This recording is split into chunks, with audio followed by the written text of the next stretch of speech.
Alright, today we're going to be watching the 1987 Japanese film titled Busu. Busu means it's a derogatory term that means ugly in Japanese. It's not used when you're being nice, we'll put it that way. It's mostly targeted towards women, but it also gets used at men as well. Let me just read you the plot synopsis as given by Letterboxd.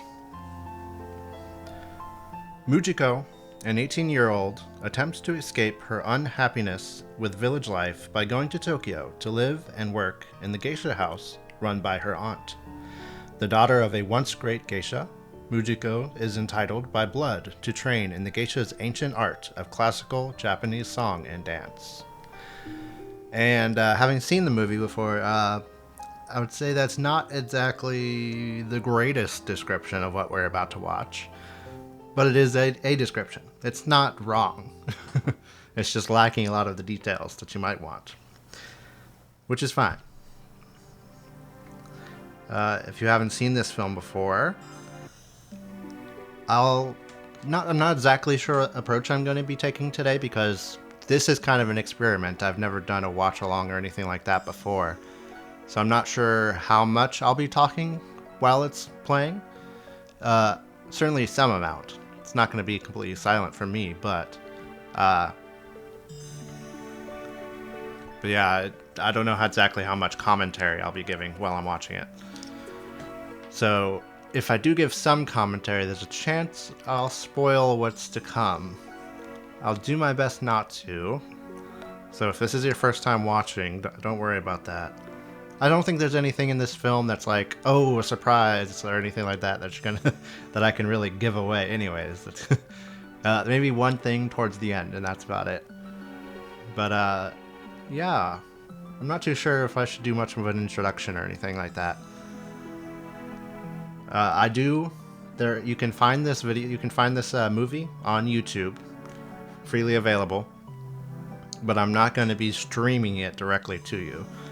So you have to go find it on YouTube, and then once I play it, I'll do it in a way that you can kind of sync up pretty easily. You'll see.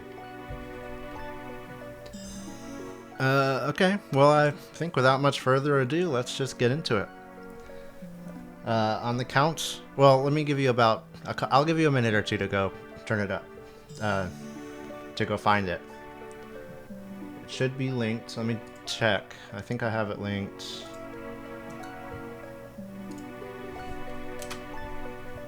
Okay.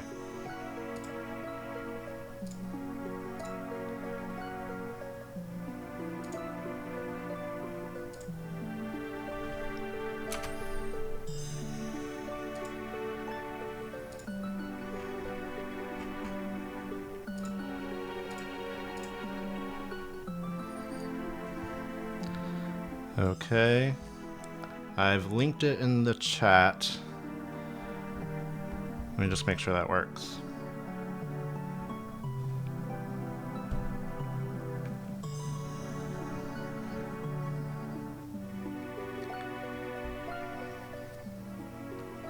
Okay, I've linked it in the chat. I've linked the YouTube video that has the movie so that you can click on that and get ready to press play. Give you another like 30 seconds or so. If you're watching the VOD of this, you can just pause it.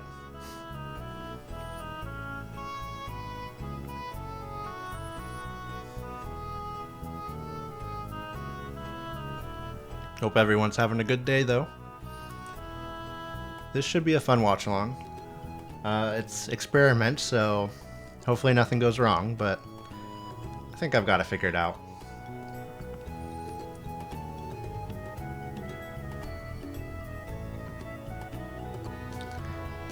And I'll also be...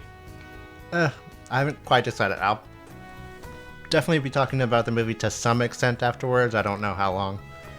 And then also, I'm researching the film a bit, so I might also continue to do that after I watch it. But we'll see. We'll see. It's about 90 minutes long, so it's not too bad. Alright, let's get into it. On the count of 3, I will press... Well, actually, on go, I'll press play. So it'll be 1, 2, 3, go. And so that's when I'll press play. So 1, 2, 3, go. Okay, it's playing.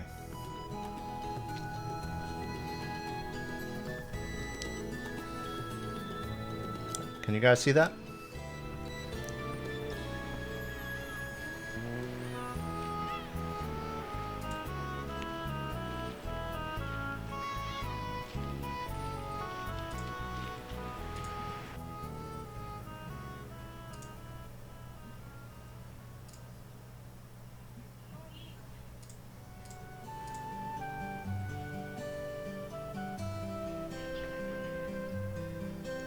Okay, it's working, it's working. The freeze frame is on purpose. So how this works is I have 10-15 seconds of video, then it freeze frames for about 10 minutes, and then another 10-15 seconds, and then it repeats. It'll freeze frame for about 10 minutes at a time.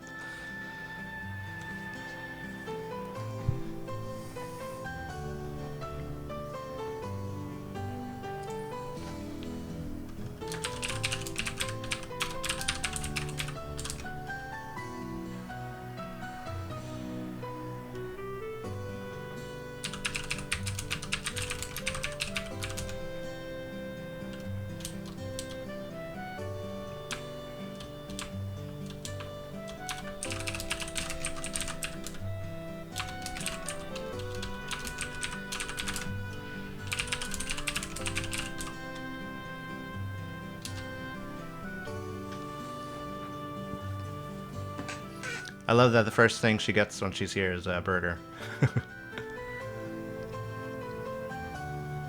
She just chomps right into it too.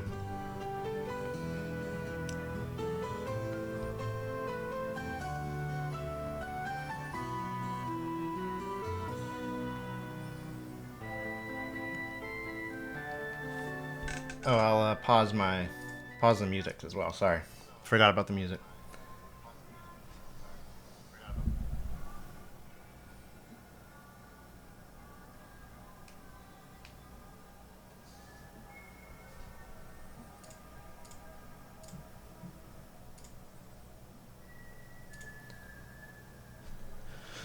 This is directed by Jun Ichikawa, primarily a commercial director before this. Really made a name for himself in the commercial industry, which is good because that's really where the money is at.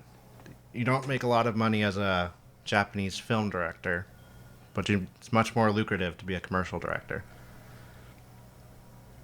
And I think that probably gave him a lot of leeway when he made this film. Even though it's not like this is definitely not a big budget film, but I think for a lot of first time directors, they have a very limited budget and time frame that they're given. So, and I think he definitely had a bigger budget than most. I don't know exactly what the budget was on this, but yeah, I think I can pretty reasonably guess that it's higher than the average.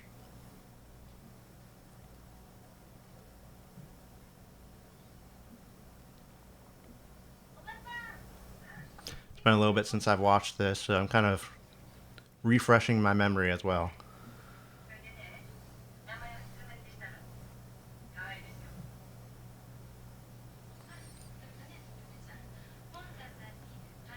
I do want to look up if there's any significance to giving her the name Suzume.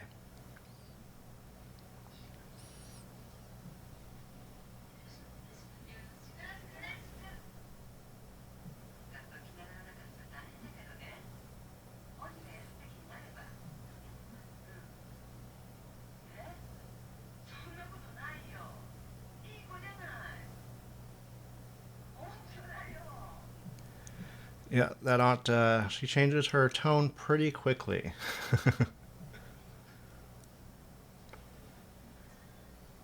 Wonder what this song is that she's singing as well.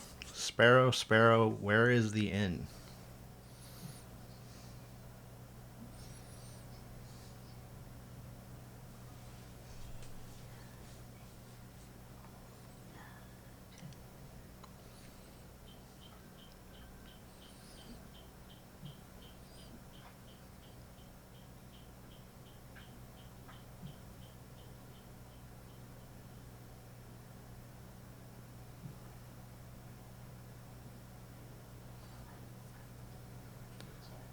Starring Yasuko Tomita. I haven't seen a lot of what she's in, but I've liked, I think, every movie that I've seen from her. Well, every movie that she's in. Like Miss Lonely from 1985. That's a great movie by Nobuhiko Obayashi.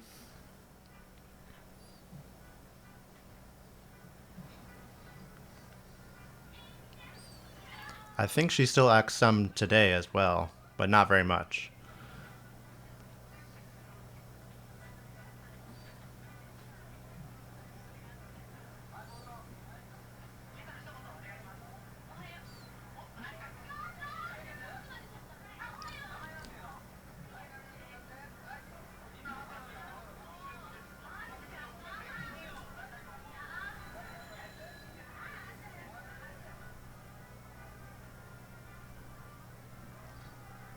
That oversized sweater she has is definitely in fashion today.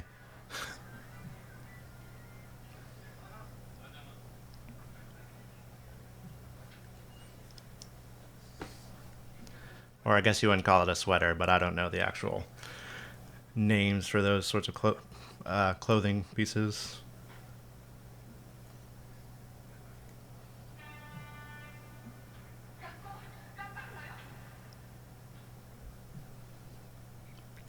Yeah, that's one interesting about this movie is it gives very brief flashbacks to what she'd experienced before we joined her, but it never really tells you what happened.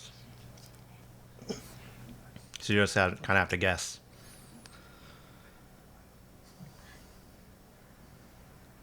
Which I like.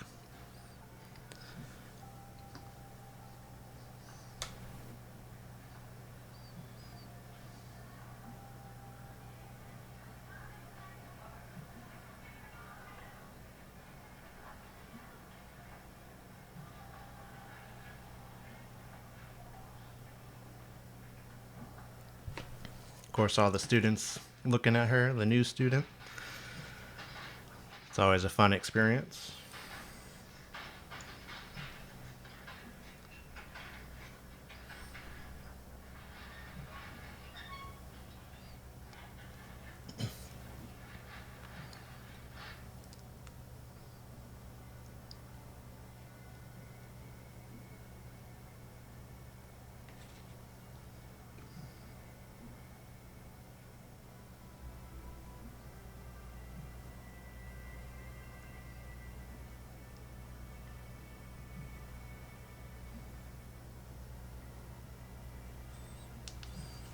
This is a very dramatic introduction to the class.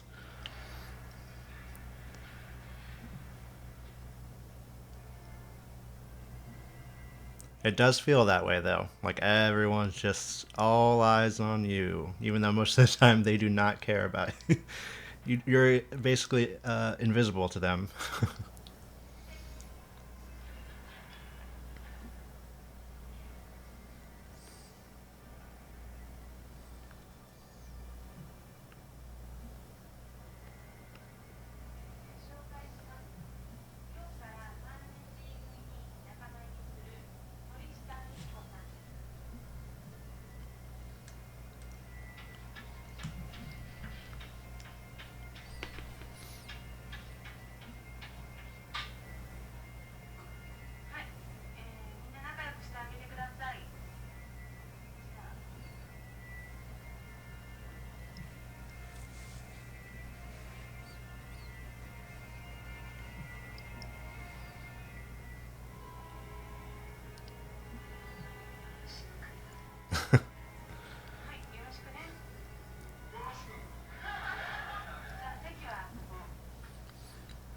I don't think it's possible to act any more shy than that.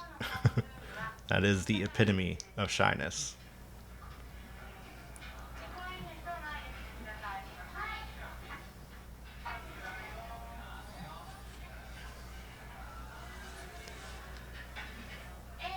And of course, we got the charismatic class president.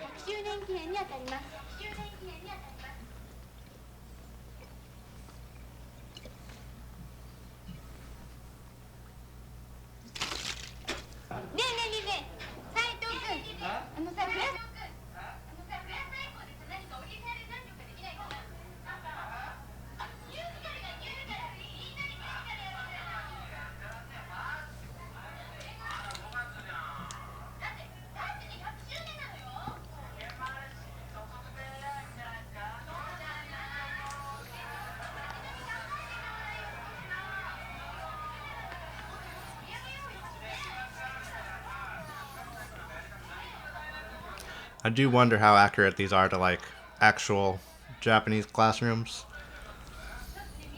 They always depict them this way, so I think there's some truth to it at least. But at least in American schools, it's never like this.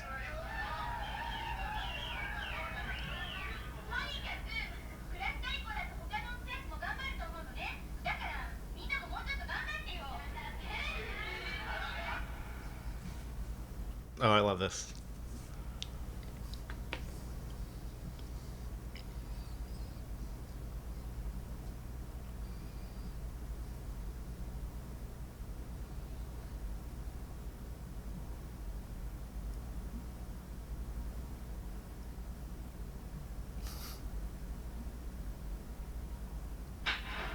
Bang.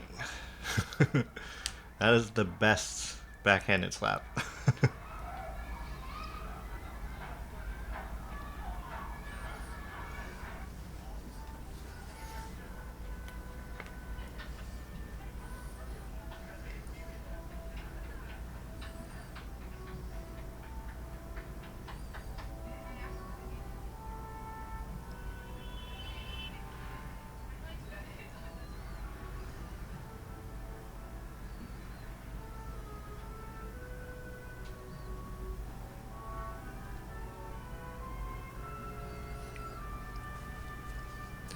This actually reminds me of what's that movie? The end of Sailor Suit and Machine Gun, and she's walking through all the crowd of people, just kind of blending in with the crowd.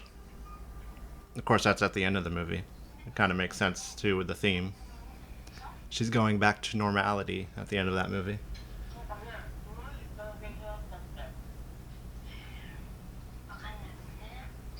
I don't know if it has any significance here.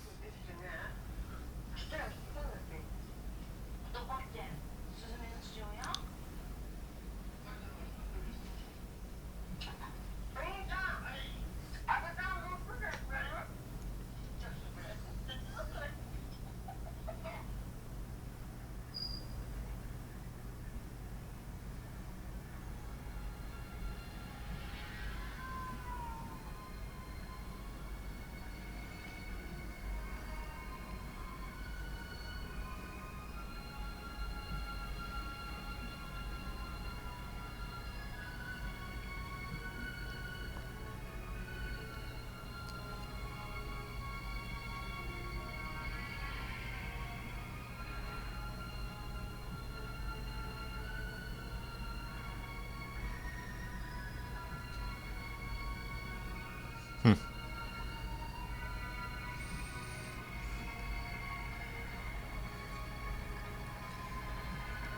I wonder where exactly this is in Tokyo.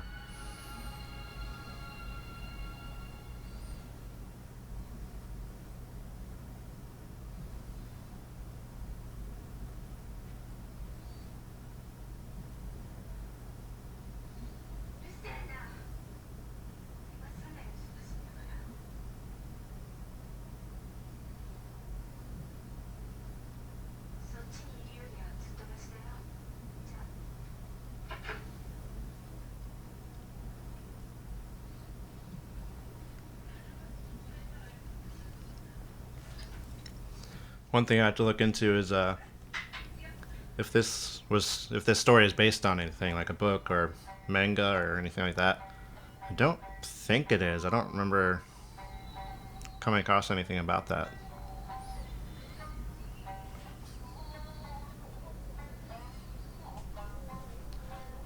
First time we get to see a geisha dance in this movie.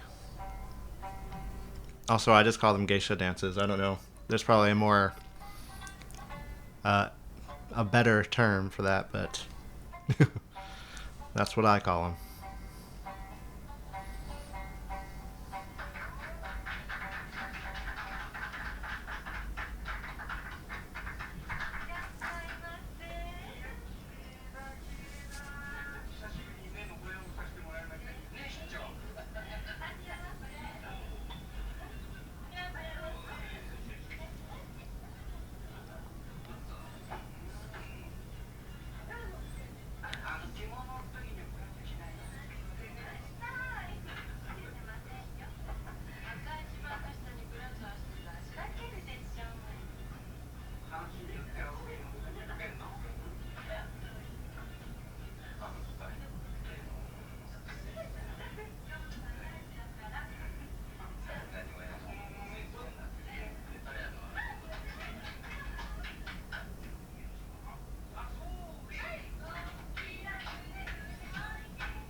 I wonder what that game is.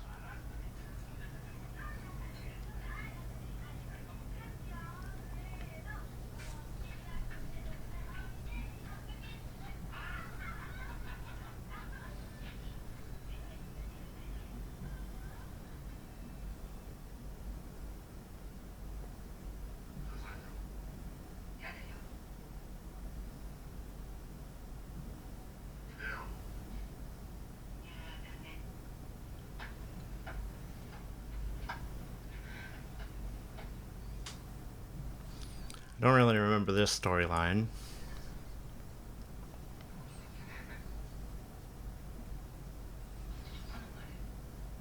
Oh, that's her daughter.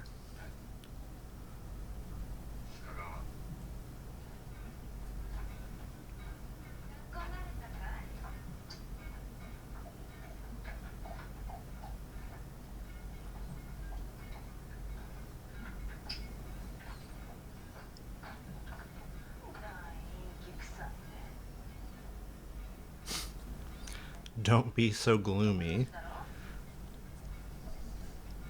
Oh, they are cousins. Okay, I remembered that. I forgot.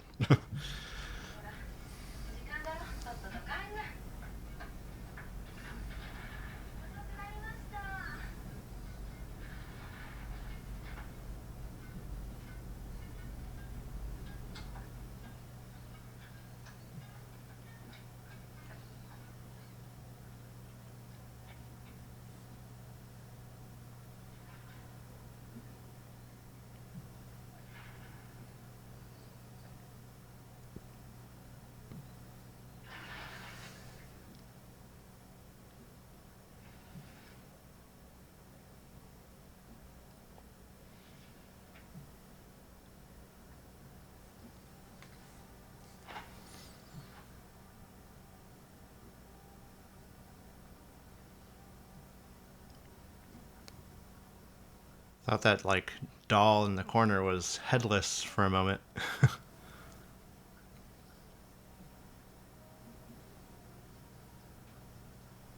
Jun Chaka Chaka Chaka. What is that?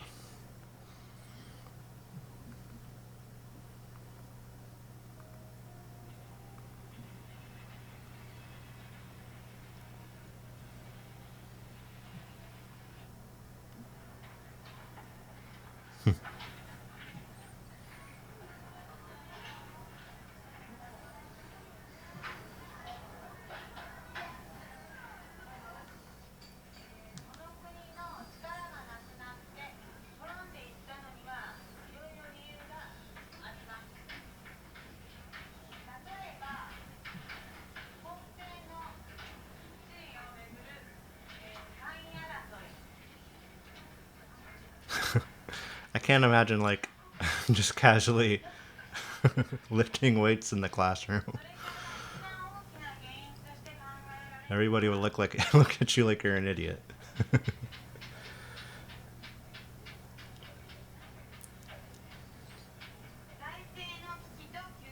Sleeping in the classroom, though, I've definitely done that.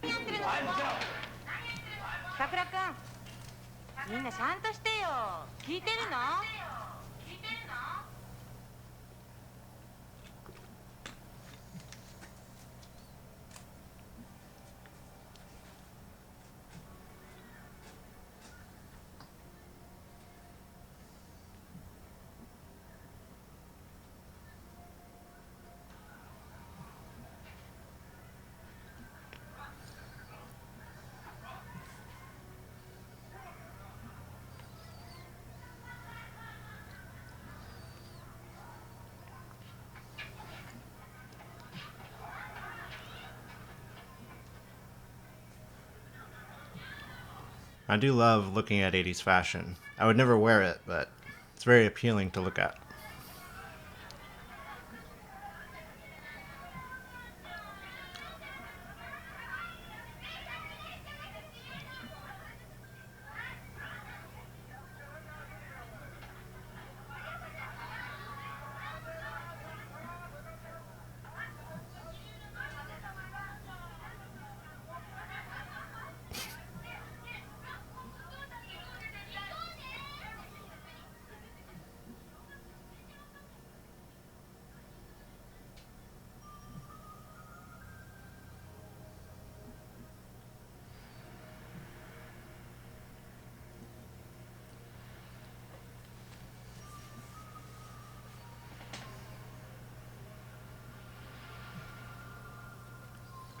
So those brief flashbacks again gives you very little to go on.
Yeah, I love that.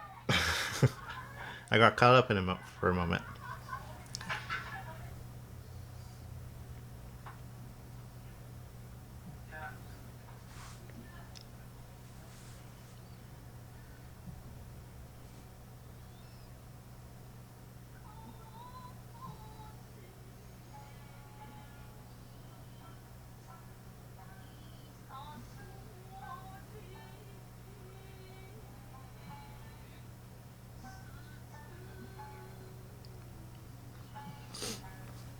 Do wonder if there's any significance to the songs that they chose, like the geisha songs.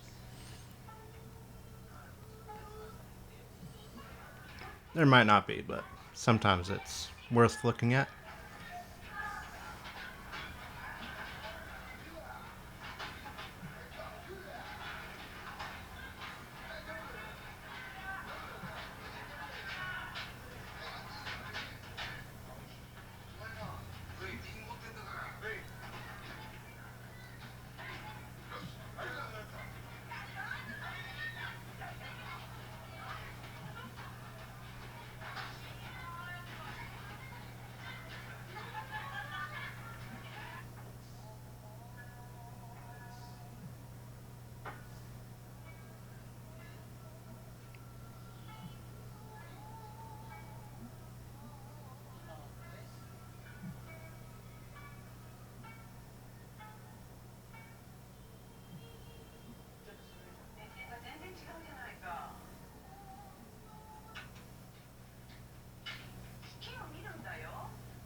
Don't sorry me.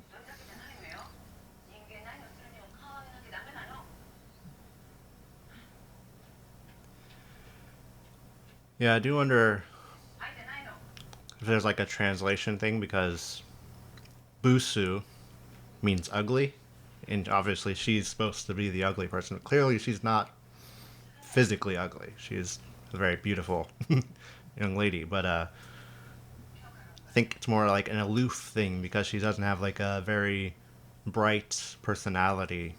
It's perceived as ugly.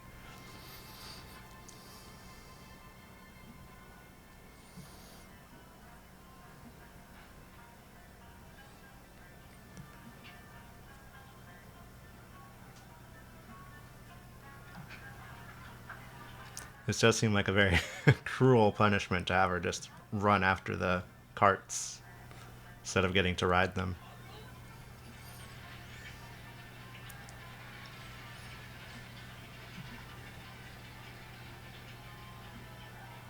Great way to get fit, though.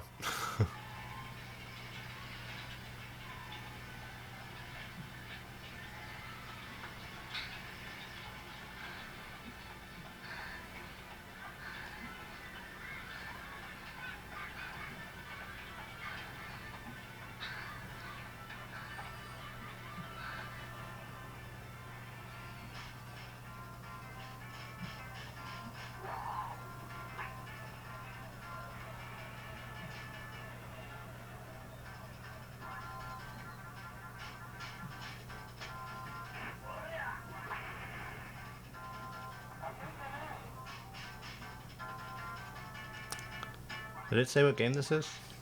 I didn't catch it. No.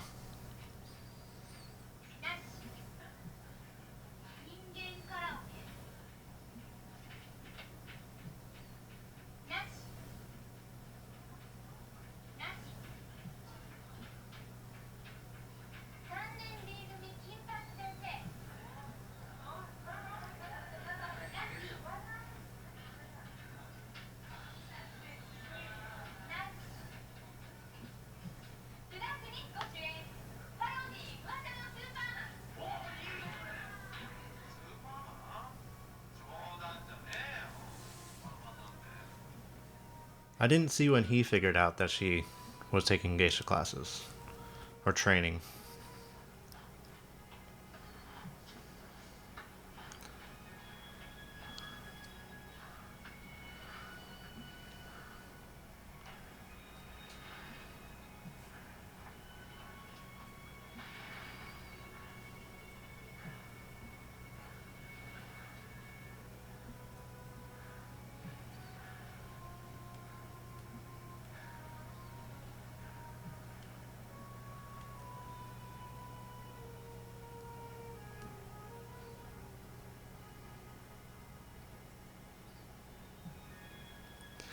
It's such a great shot, having her be like a silhouette.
I wonder if that really is her grave. That'd be cool. Kind of a random place for it, but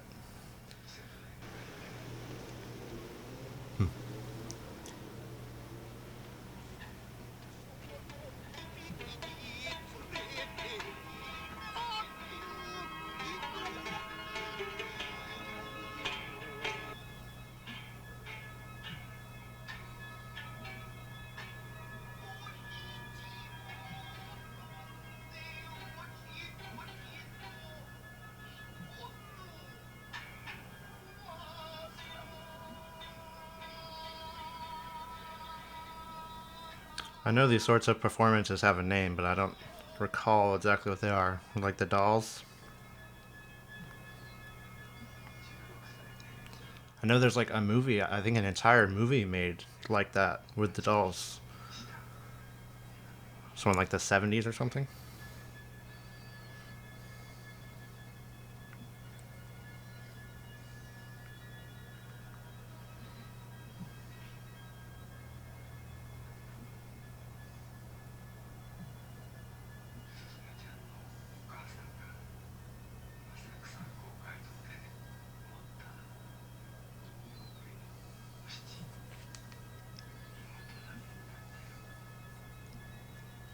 I guess they call them puppets, not dolls. That makes sense.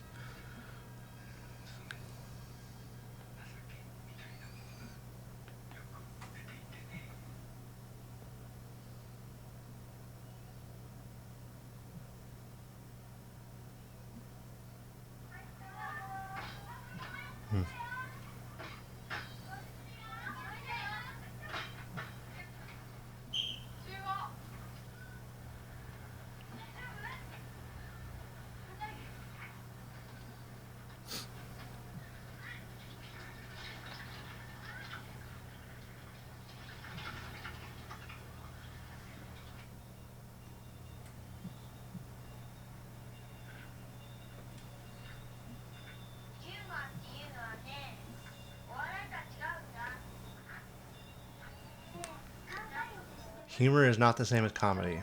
That's a pretty good observation, actually.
She actually seems very tan, considering she's supposed to be a geisha. Obviously, they wear the makeup, but they tend to be pretty, what would you call it, not tanned.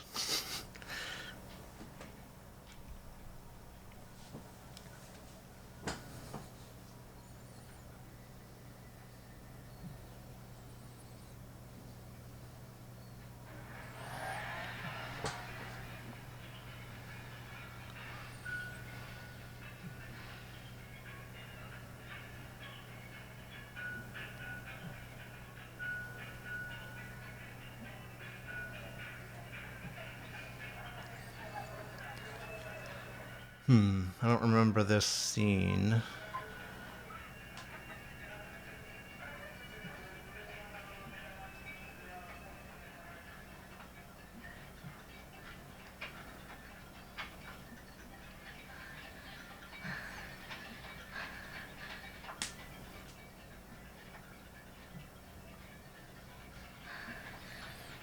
Hey, it's a montage, kind of. And they're both training.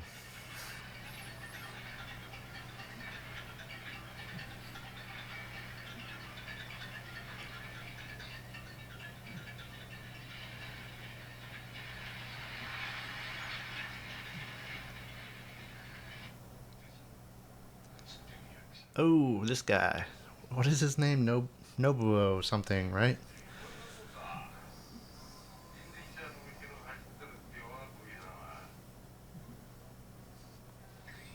Very well-known actor, and I don't know his name. That's my bad.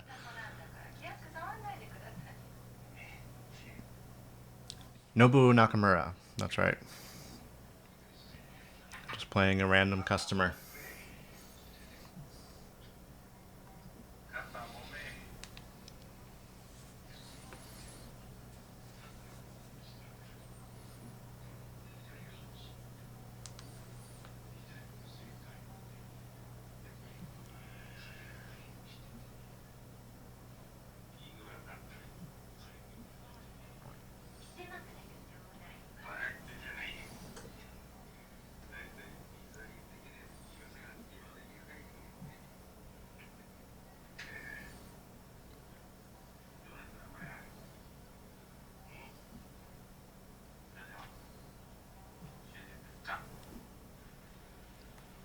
Ew.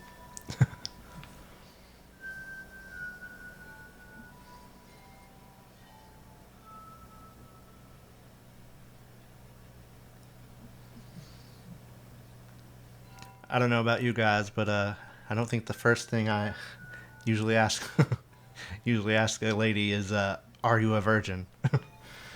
It's not a very good opener.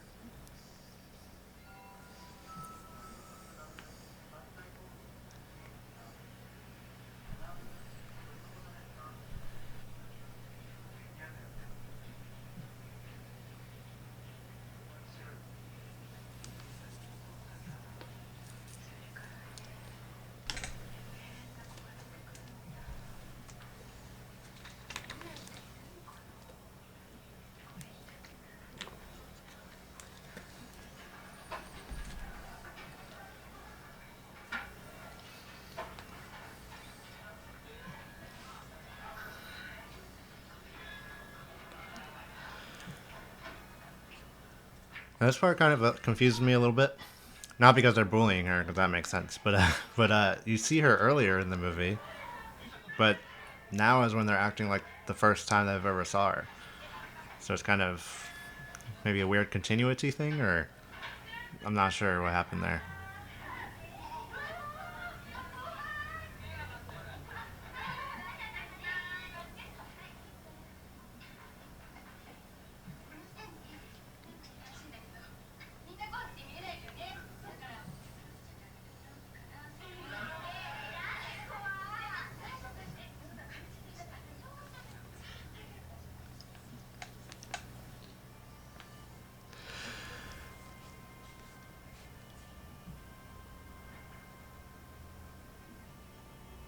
Mm.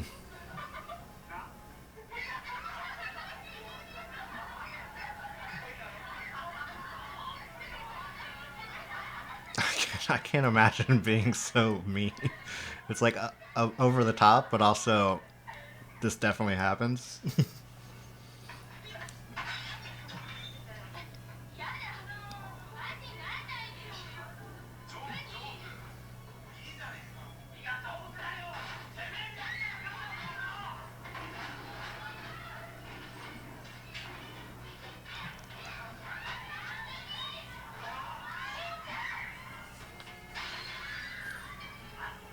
And this is how things get out of hand way too quickly.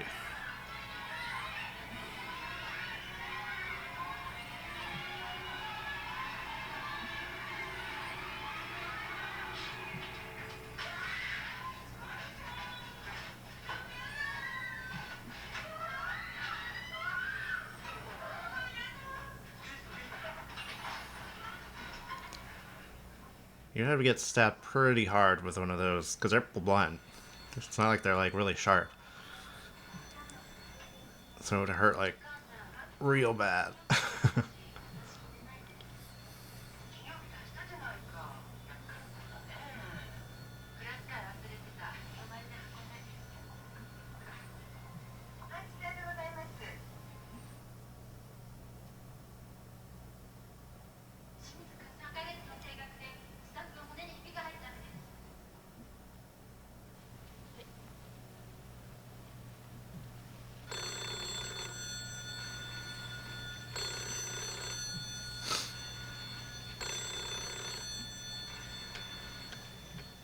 定でございます。はい、さようでございます。あ、黒田さん。いつもお世話になっております。はい。はい。アゲハ。ええ。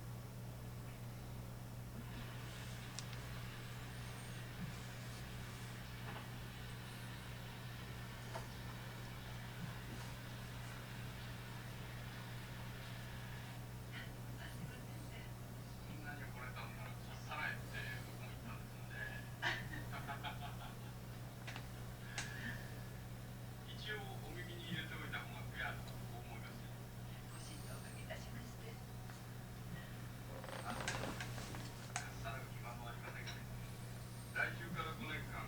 ブラジルへ。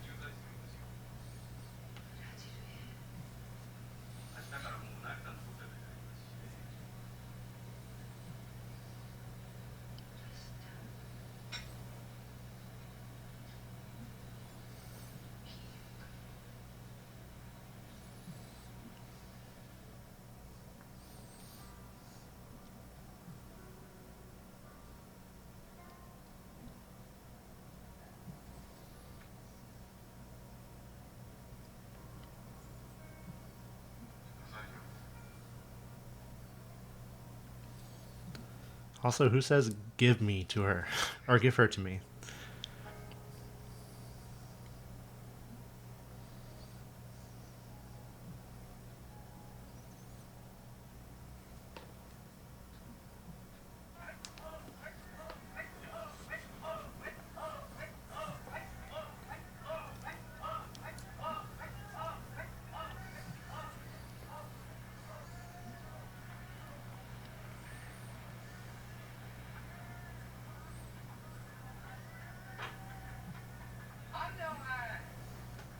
What do you mean, what's wrong with you? He's mad he got stabbed in the arm.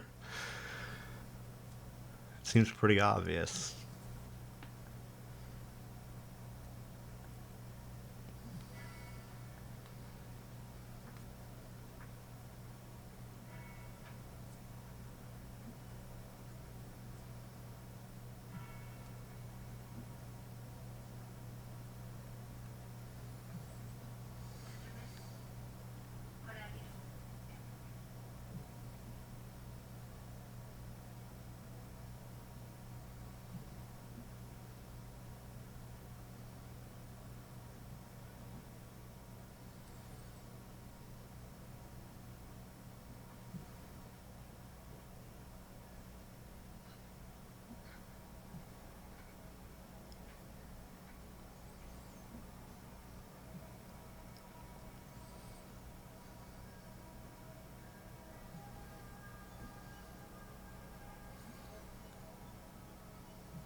Hmm.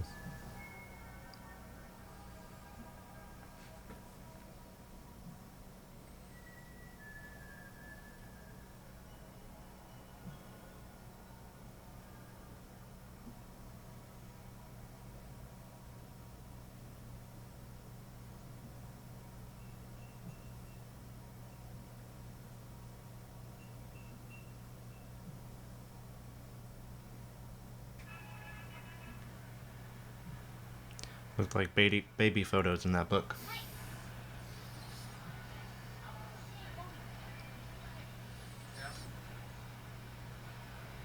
岩尾くんってちょっとおかしいわよね。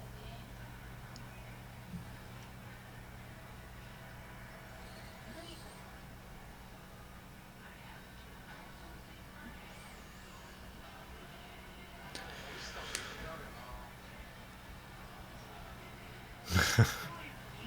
What do you mean by that? 芸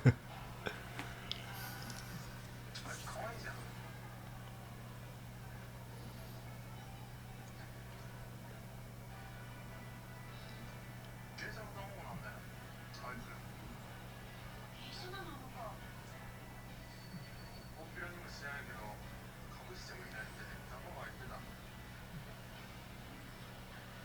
詳しいのね。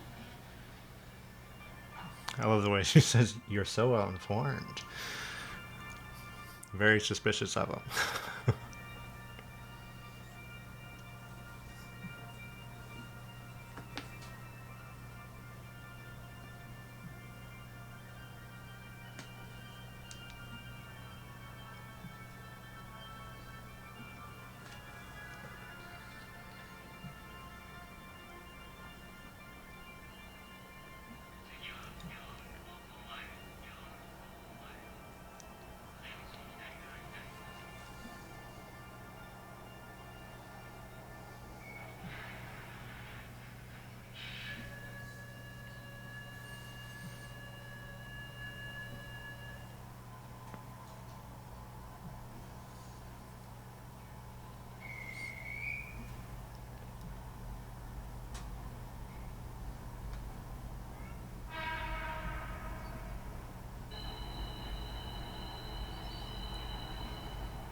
Don't really remember this part. Why is she following her?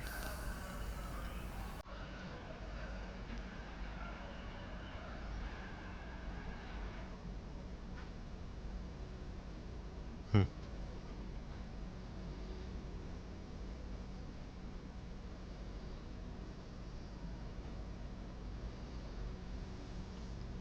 Kind of random. Don't remember if that comes into play later or not.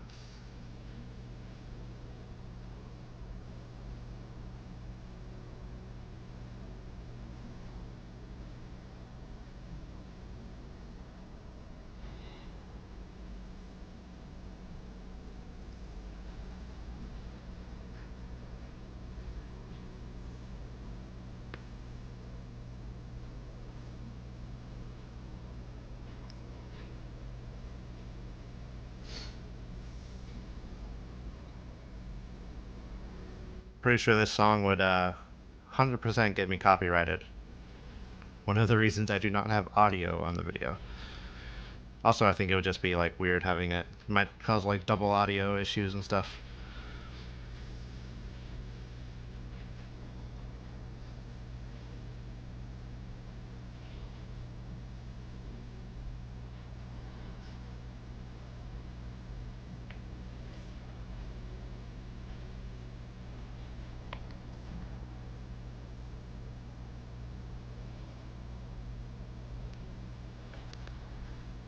You don't usually see homeless people depicted in Japanese films. It was kind of interesting to see them there.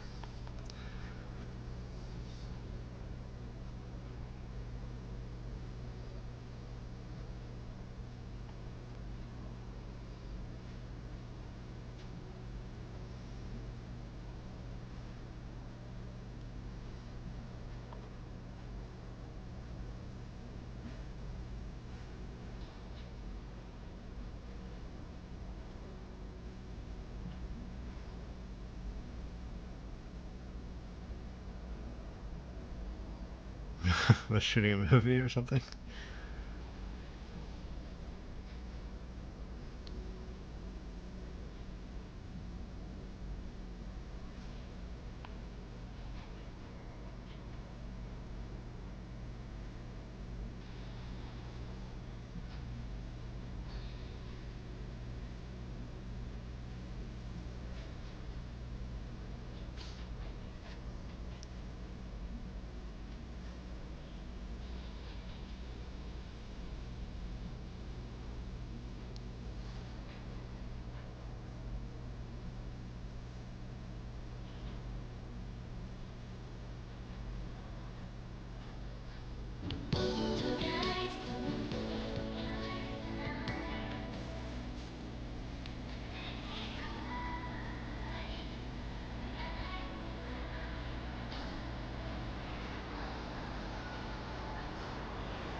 Then there's this guy.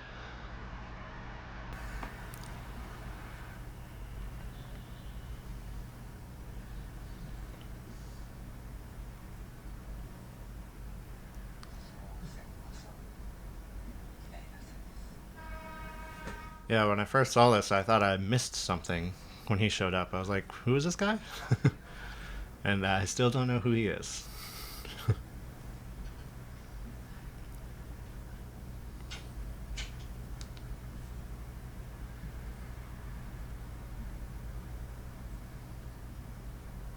That's a lot of smoke. 仕送りはしてますか？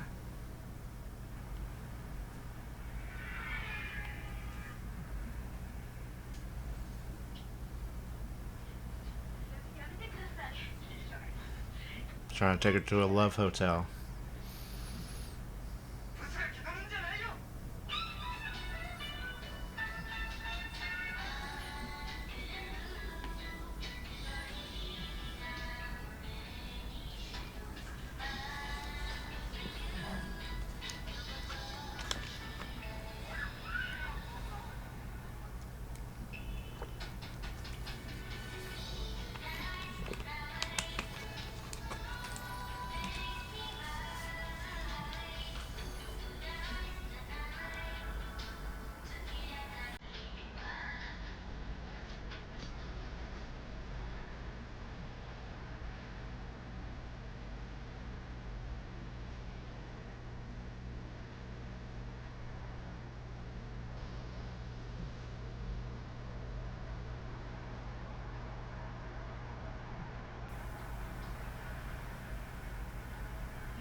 I don't think you would ever really see that in public in Japan.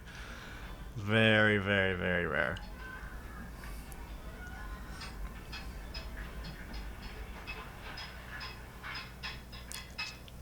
Unless you're in certain areas and at night, but not like in the middle of a day in a record store.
It is kind of interesting. We're 54 minutes into the film, and this is kind of the core story just now being introduced. Kind of. I mean, obviously, the lead up is all important as well, but this is really like the main plot point.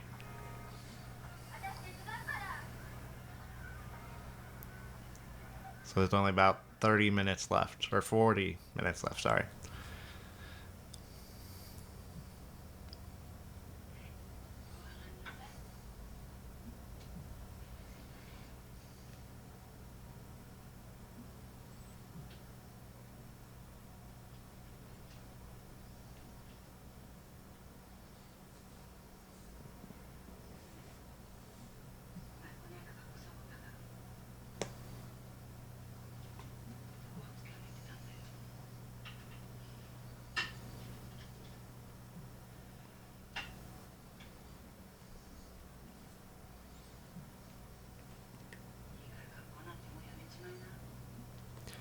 I wish my parents reacted that way when I skipped school.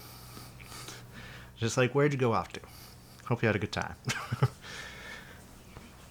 Nope, it was not like that at all.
I think.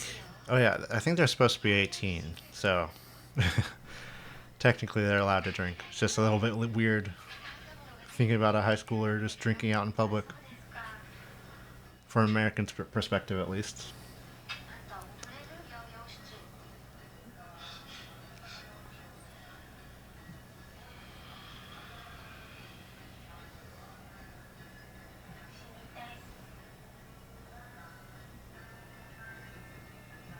So apparently this actress is not credited, but she has a pretty significant role right here, even though she doesn't show up again.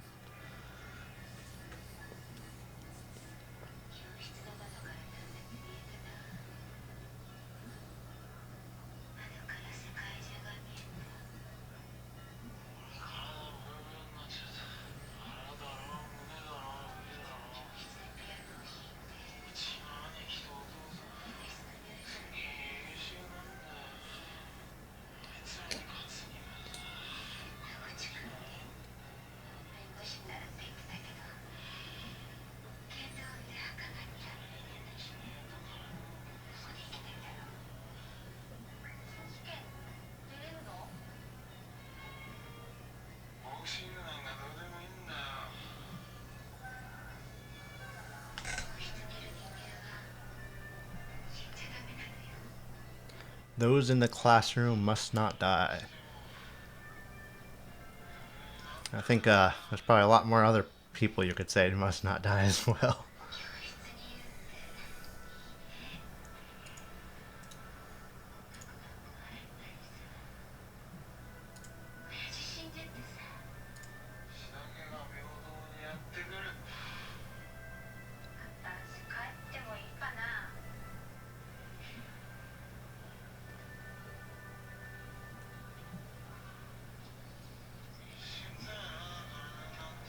Don't know why she needed permission to go home.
Yaguro no Ishichi.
I can never imagine sitting like that.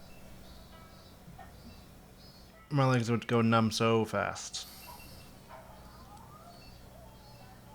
それで後ろ向いて今のと同じことはいで左足を出しながらまた振り返るはいそう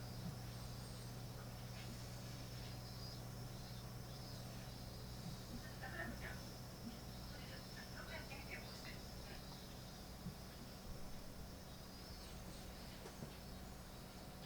って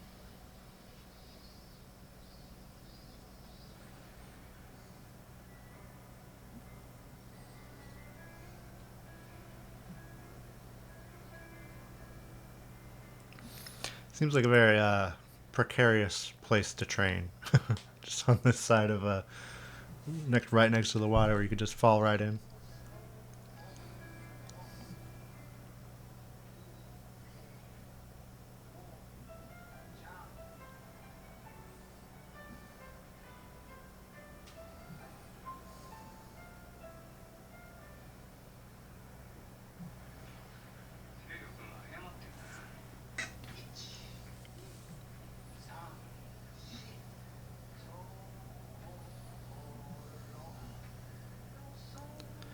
I think she does the head shake thing very well. It's kind of interesting.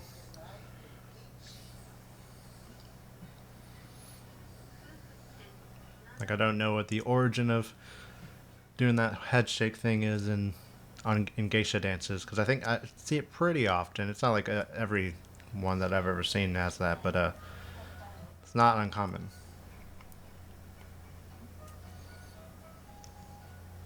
でさ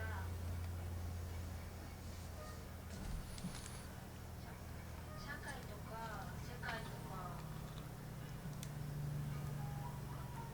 最初の最小限の単位ってわけでしょそういうこととかも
don't know what that means. それから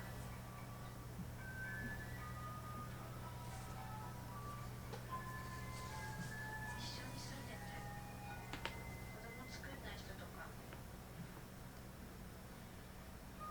人間の歴史否定しちゃってるんだと思うんだ。なんて言うんだか分かんなくなっちゃった。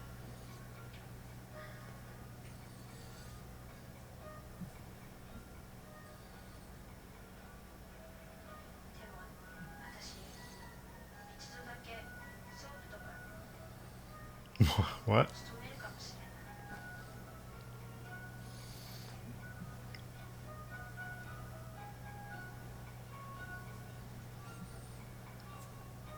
男とか知らないで死ぬよりマシなような気がするし。No. If you don't know what a soapland is, well, look it up, but in a maybe private place.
、Yeah, the Pink Jaguars are in this film.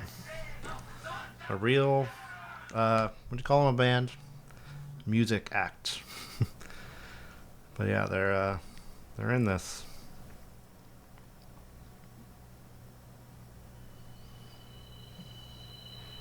教室にいる人間は死んじゃダメなの。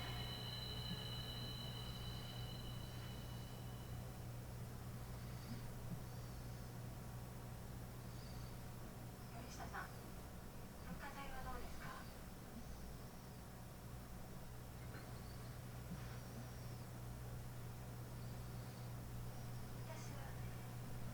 私が八百屋の七五になる。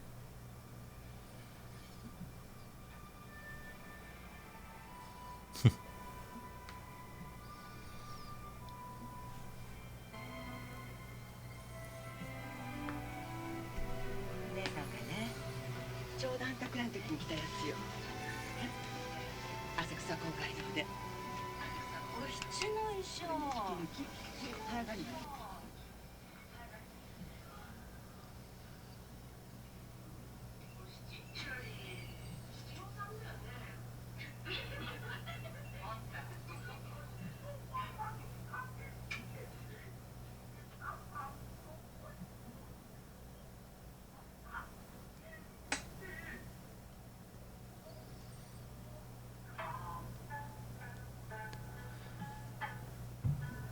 Wonder if you can find a performance of this live, or not live, but online. See what the full thing is supposed to look like.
Can't imagine doing all of this in school, even high school.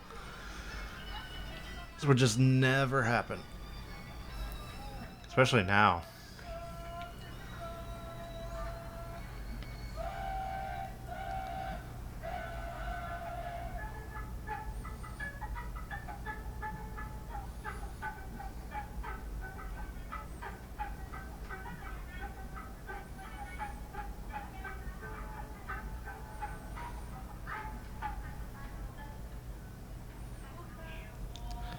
Wonder what else I've seen this aunt in. She has a familiar face.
I do wonder what her reasoning for not going is,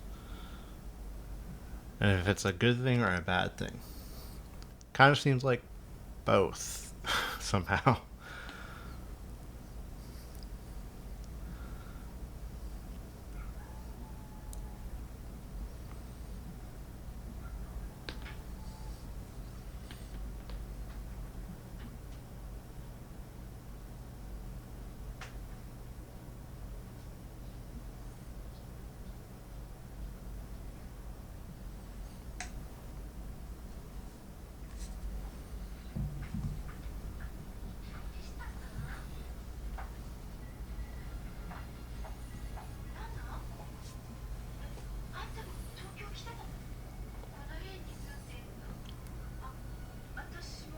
Nana. Interesting name to have.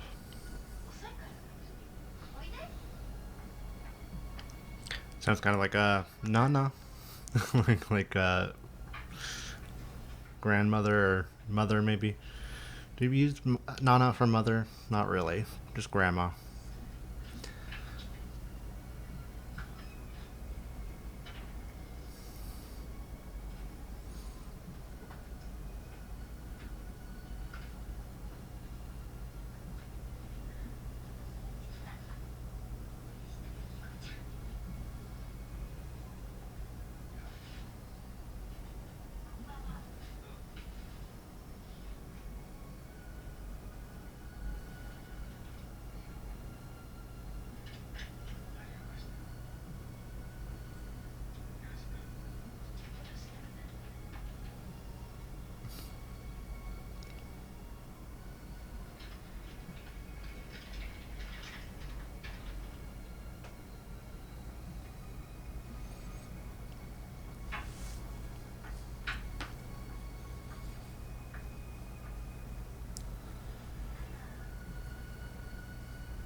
100th Anniversary Soaring Festival.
Yeah, it's a brutal beatdown.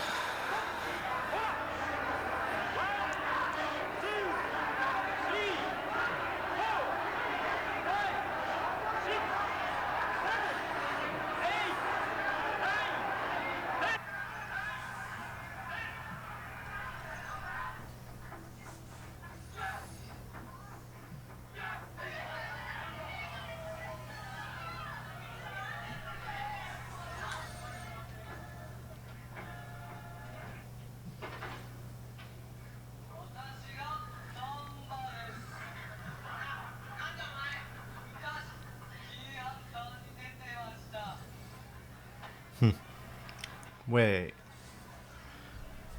Key Hunter?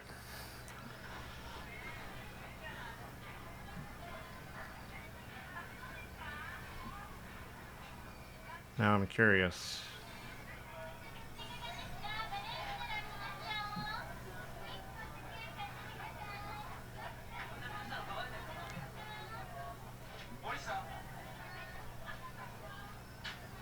Hmm. That sounds familiar.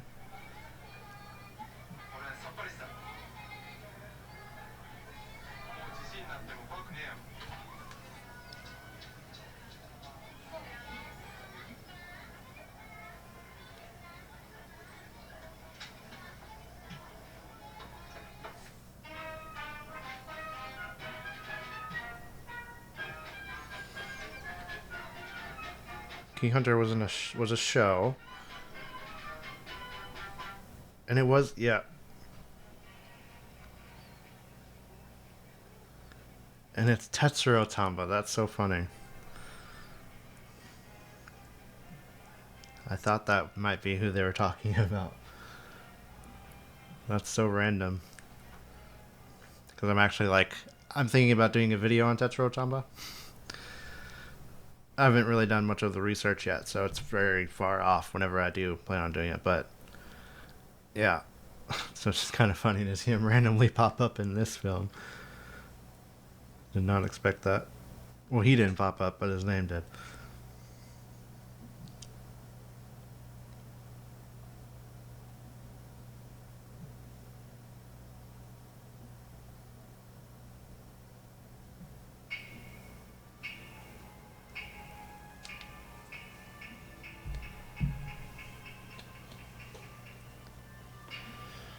Here we go, the actual performance.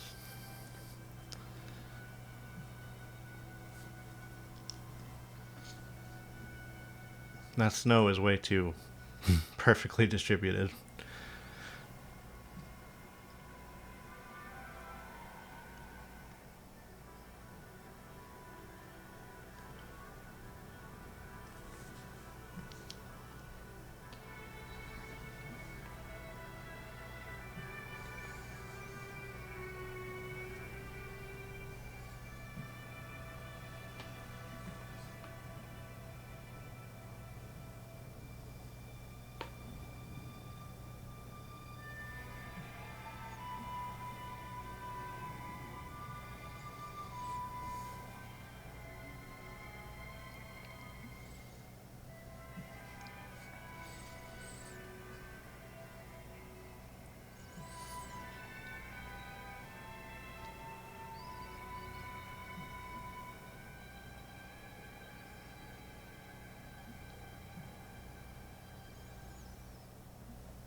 I'd go to a theater and watch this.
Even the class president is enthralled.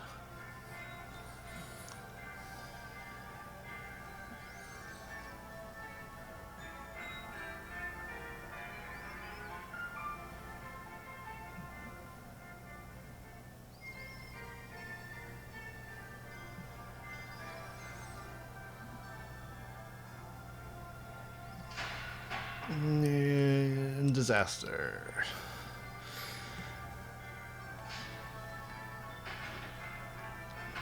Oof. It's so bad.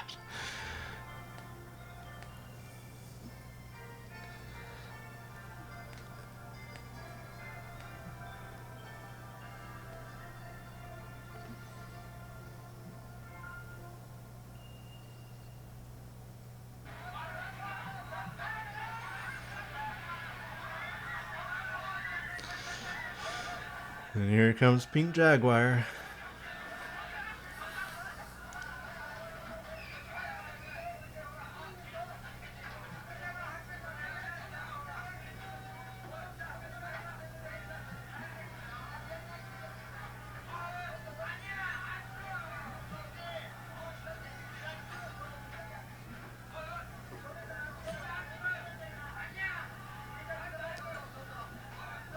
I better get that snow cleaned up.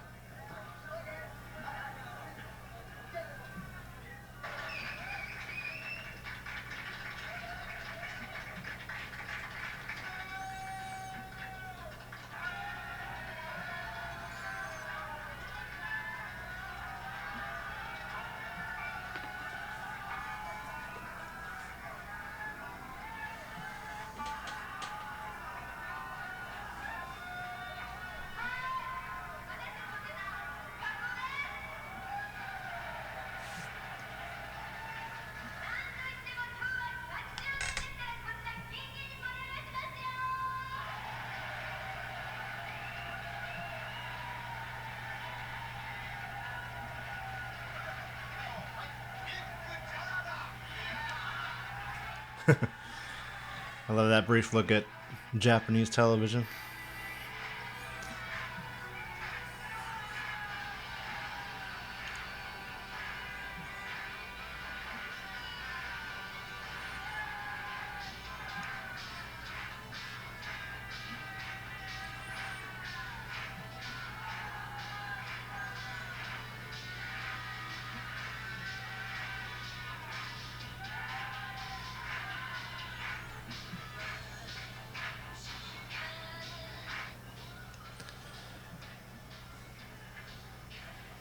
So good.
Gotta love fire.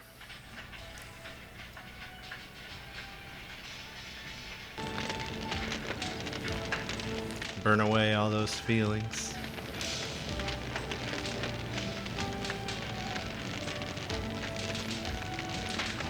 Oh, I don't know if it's a good idea to. Okay. Generally, it's not a good idea to throw an entire gas canister into a fire.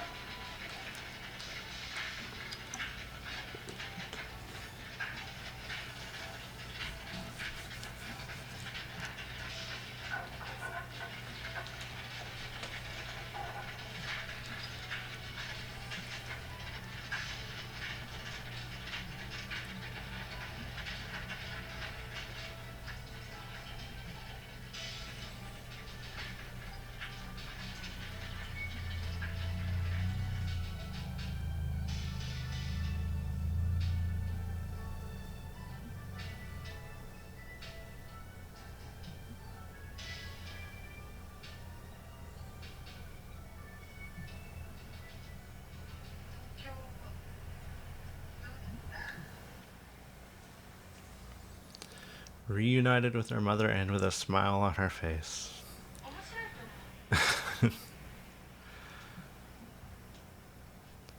I do wonder if it's like a dream, perhaps,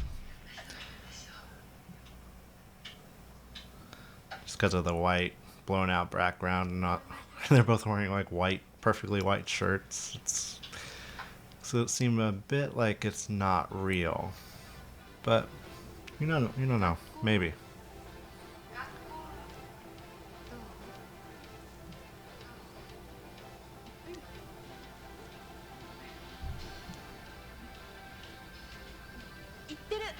She's also just way happier than she was before. I've never seen somebody so enthusiastically say to the question, "How's school?" I'm attending it. Yeah. Yes. Ah, it's a great movie. It's very simple. It's not like much to it that's like complicated or makes you think too much. You could maybe apply that to the flashbacks and get into it and like, oh, what exactly happened in her past that made her so solid.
No. This is your first time watching it? Seen it before?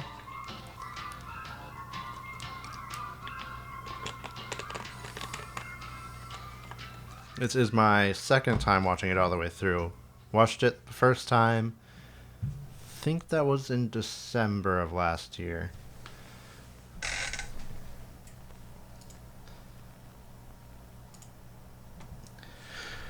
Alright, one moment. I'm going to readjust my mic so it's in a better position. Just going to mute it for a moment.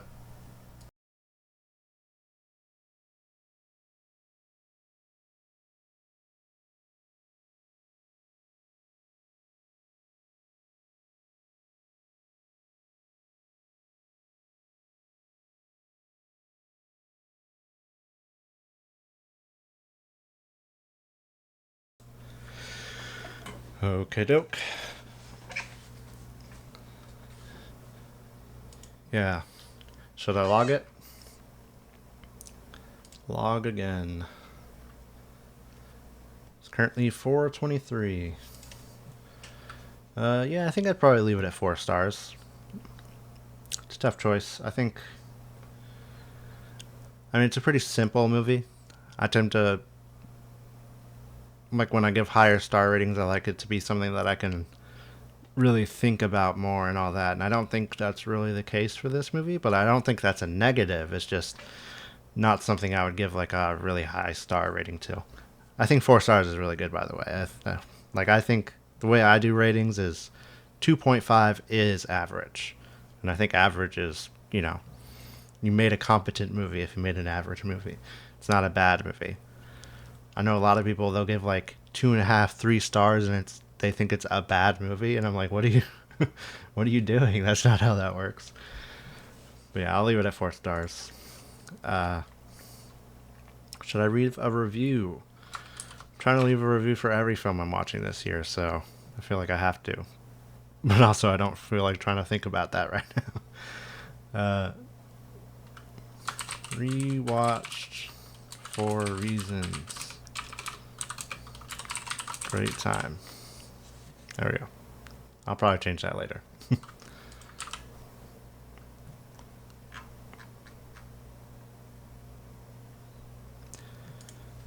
One thing I'm going to do is go through some of these letterboxed reviews. There's not really anything that, informative from them, but it does give me different opinions that people have and whatnot. Just to kind of think about. Moving in with her aunt, who runs a geisha house, a depressed teenage girl has trouble fitting in at her new school and decides to train to become a geisha herself in this quiet Japanese drama. The film does not really delve into why she is so depressed, but it does provide an extensive look into what goes into geisha training, from the difficulty of performing choreographed moves and asynchrony with others to the challenges that come with applying the requisite makeup. There are also some memorable moments as she is made to run behind a rickshaw carrying a fully trained geisha as a consequence. These running scenes are noticed by peers, causing her further embarrassment at school. However, she eventually finds a way to embrace the best of both of her worlds. Of her worlds, yeah. The most interesting aspect of the film is its contrasting of school classroom scenes and what happens in the geisha house. It really does feel like two entirely different worlds, with our young protagonist conflicted about whether studying and learning at school or practicing geisha customs is the best way to prepare herself for the life that she wants. It is, however, hard not to yearn for a bit more dramatic drive in a full-length feature like this, and well choreographed as a final scene towards the end may be, the ride getting there is not always enticing. Nobody at school is especially mean to her, and no one in the geisha community is particularly unkind to her. She mostly just seems to not quite fit in, and one's mileage may vary with over 90 of such awkwardness. Over 90, I think, minutes, I think they meant. I see where they're coming from for sure. I disagree. I don't think it's really an extensive look into geisha training. You get like a brief look, I would say. It's definitely not extensive. I mean, I guess if you consider it in the context of like how other films do it, maybe. Trying to think if there's another film that really goes into it. I know I found. I don't know if I'll be able to find it. Let me look at something real quick, see if I still have it.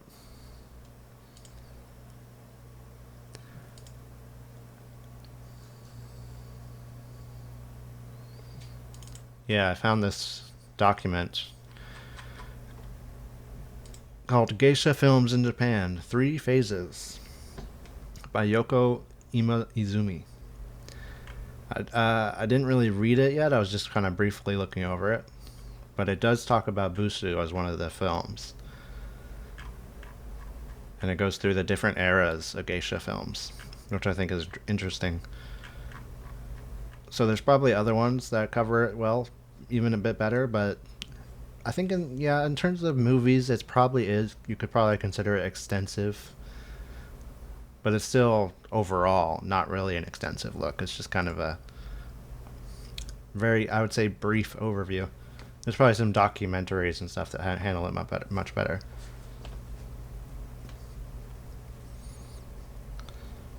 Yeah. And also, I don't know. I guess you could say she's depressed. I mean, that's kind of a hard thing just to say. Someone is depressed. She's solemn. She's. Mm, yeah, I think depressed is kind of a not the greatest label just to give somebody without it outright being told to you that she's depressed. You could maybe infer that, but I don't know. I have a little bit of problems with just saying somebody is depressed just because they're sad or because they're not smiling all the time.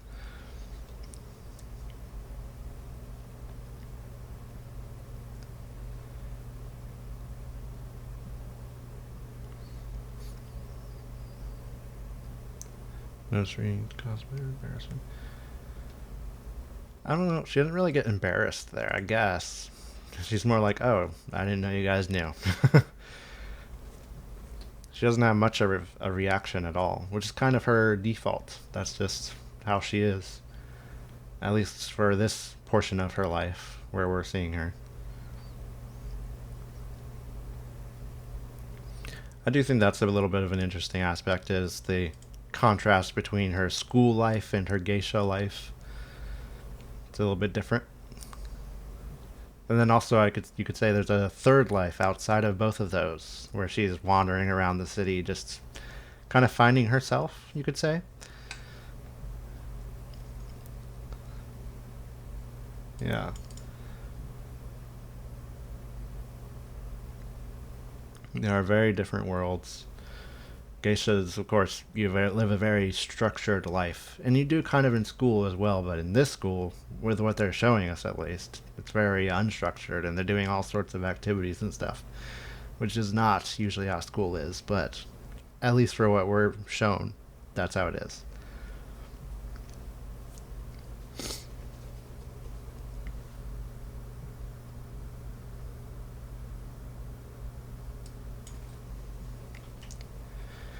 Yeah, he's right. He's right that, or she, I don't know.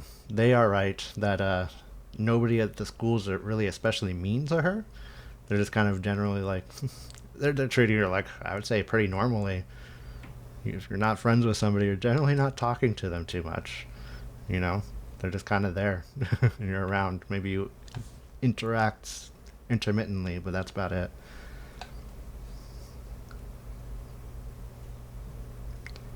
Yeah, I mostly, this is like a fine review. I think they're pretty much right. Can't disagree too much. Ooh, who's this review? Rewatched for reasons. Great time. Oh, perfect review. I'm just kidding. Let's see one of the more popular ones. I Want to Die. An aesthetically pleasing dream, wrapping itself around a teenage nightmare. Moving to a vast urban city without your parents. But starting out with zero friends in the largest city of the world, is a different brand of urban melancholia. Tokyo's invariably hectic way of life inherently turns the many strangers' faces into mere ghostly apparitions. A sea of unknown people in a land unknown to you can get rough for an 18-year-old. And it does. Busu is just about the perfect encapsulation of the duality of teen condition, the complete and utter detachment from the society you find yourself in, and the determined urge to belong to it. Mujiko was there. Most of us have been there. The difference lies in how we deal with this dilemma. The sincerity and simplicity with which Jun Ichikawa tackles teenage alienation is a minor miracle. There are no grand gestures of or emphatic payoffs. The characters' emotions and the rationale behind their existential angst befit their age and make all the sense in the world. Failures occur, and as they always do in real life. What's important is understanding that it's okay to fail. Pair this with April's story and watch your world light up. Yeah, that's a great review. Also, I have not seen April's story, but I'm definitely interested in it. But yeah, this is, where did you say the complete? Yeah, the complete and utter detachment from the society you find yourself in and the determined urge to belong to it. That's a great way to put that. You know, you're outside of society, but you also, there's a partial, like, you feel the need to be a part of it because you kind of have to in order to live. And then also, you want to stay yourself. You know what I mean? But to be part of it, you kind of have to ingrain yourself with it. And that's kind of, it's very much so the case in Japan, especially nowadays. You know, if you're not following the norms, you can be quite easily outcast, and it's a hard time. It's definitely a struggle if you're not, the salary man stereotype, or the people working 10 hours a day. It's a rough life. It's unfortunate. And then I agree with this as well. The sincerity, it's so sincere and simple. And that's kind of what I love about it.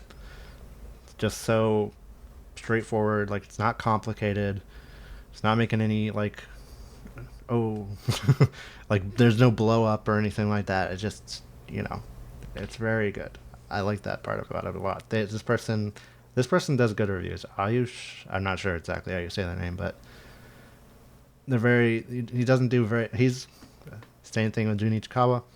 Ayush doesn't do very complicated reviews, but very succinct, beautifully written, and accurate, I'd say.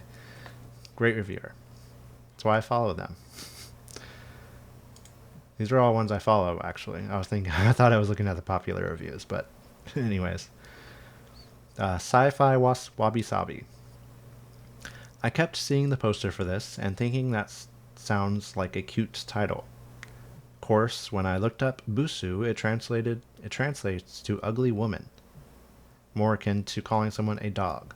So yeah, not cute, not so cute after all. It's actually just ugly, not ugly woman, but I get it. It is mostly targeted to women, so it makes sense. Anyways, rural island girl. I have trouble saying rural. I don't know about anybody else. It's a tough word to say. Rural island girl Mujiko decides to leave and study in Tokyo, while moonlighting as an entry-level geisha, since she's staying with her aunt who trains geisha girls. The poster is like the complete opposite of her character, who's clearly withdrawn, slightly hostile, and does not smile that hard even once. The story behind her demeanor is revealed in random frame flashes, images that would pop up for a second or two without context, but show us enough to put the pieces together. Great technique for explaining without an exposition dump. The entire film is mostly about her trying to get over the past while struggling to adapt to bustling high school life in the city, with snippets of the geisha training subplot as well. Tomita herself is by no means ugly, so the title probably refers to her state of emotional isolation. Again, late 80s scenic trip around Tokyo is all the eye candy I need to keep me interested. Plus, there were only 2 pop tracks in the entire film from the same single, Yuko Hara's Tonight's the Night, that were more than enough to set the mood. The story was unconventionally fine, but I still don't fully understand the poster. And that's off topic, so it doesn't matter. I think they're probably talking about. It's definitely not talking about this poster. I think there is another one where she's. Yes, this one. She's like, that does not match the vibe at all, the second poster. But this first one, the default one, definitely more matches the vibe. That actually doesn't even look like her there. I don't remember. This is definitely not a shot from the film. It looks like still photography, maybe. Or like a. What do you call it? Advertisements, stuff like that. Probably taken from that.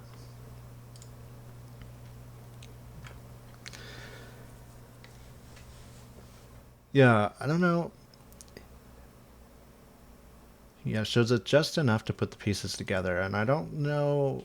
At least for me, I can't really put the pieces together.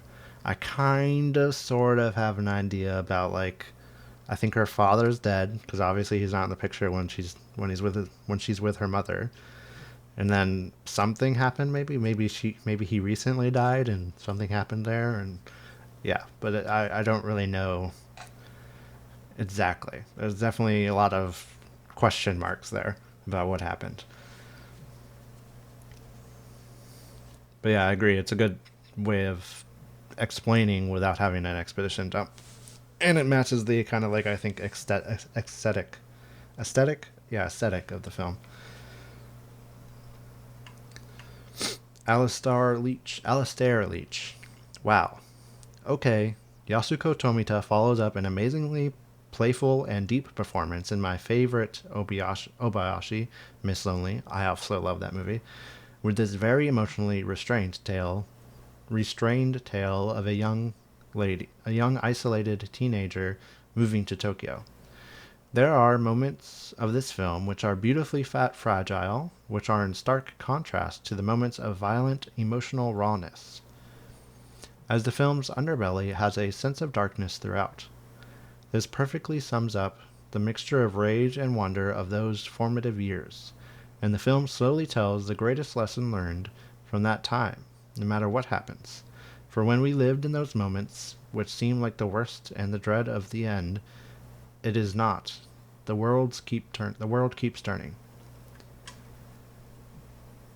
I don't know about violent emotional rawness. There's maybe one moment where there's an outburst from what's his name?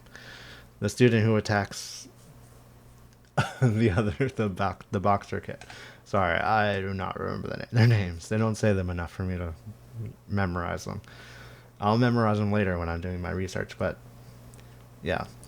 Yeah, when he stabs them though. And that's really the only violent emotional rawness I can think of. Hmm.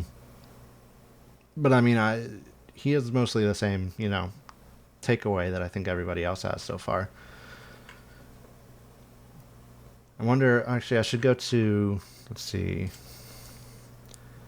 rating. I think you can sort by lowest. I think it's kind of interesting to see the people who didn't like it, see what they are saying. I don't know what this means. Nouveau gem. I don't think that's probably what that translates to. Arfonsk says, I struggle to paint the general picture about what this movie stands for, as I find the plot in general to be rather tangled and confusing in many ways.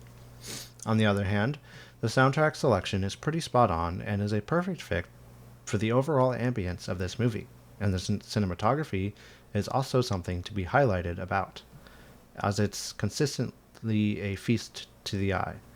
But other than those 2 aspects, the rest doesn't really appeal to me that much. Okay, that's fair enough. That's fair enough. I mean, it is a very, I don't know if I'd call it tangled, but I could see it confusing because, with the flashbacks, that's all you really get to tell you her backstory. And if you're not, you can look down for 2 seconds and really miss quite a bit just from those flashbacks, and you'd be lost. I mean, even with them, you could I know, to put them together, but I mean, yeah, I can see where they're coming from with that. I don't know if I would, if I were in their same shoes, I probably would have given it like maybe like a three, because I don't think necessarily I need to understand a movie to like enjoy it, but that's not how everybody is. The cover of the main actress is very misleading. She does not smile once or even talks that much. Another person talking about that other poster. Uncharming and persistently unchanging, main characters are a thorn in my side. Oh no. I suppose I made up an entirely different movie in my head just based on the cover alone. But that's fine. This was unique and odd, even if I found the main character uninteresting. There was lots of amazing shots of 80s Tokyo, and it was dreamy and weird enough to keep me watching in its surreal moments. I kept wondering, where is this going? And then one giant sudden tradition is trampled by modern 80s metaphor, and a slight 16 Candles moment involving popular big browed classmate and some flames, not as Heathers as I would like, but I get the gist. I'm always here for the documentation of 80s Japan, so you got me there. When I wrote this review, it was a smiling image of the main actress, but it has since updated. Okay. Well, that's just me. I don't think that's accurate. But uncharming. I don't know how you watch this and don't find her charming. She is definitely charming. I mean, I think there's definitely some people who like if they see somebody not like smiling or outwardly happy all the time, they perceive that as like, oh, they're negative or they're like they put them off somehow. I don't really get that personally. I don't. I mean, maybe that's because I'm kind of not like that. I'm not smiling all the time or anything like that. Like I don't know. People. I'm sure people find me to uncharming. I mean, I'm not pretty like uh, Tomika. What is her name again? Yasuko Tomita. Yeah.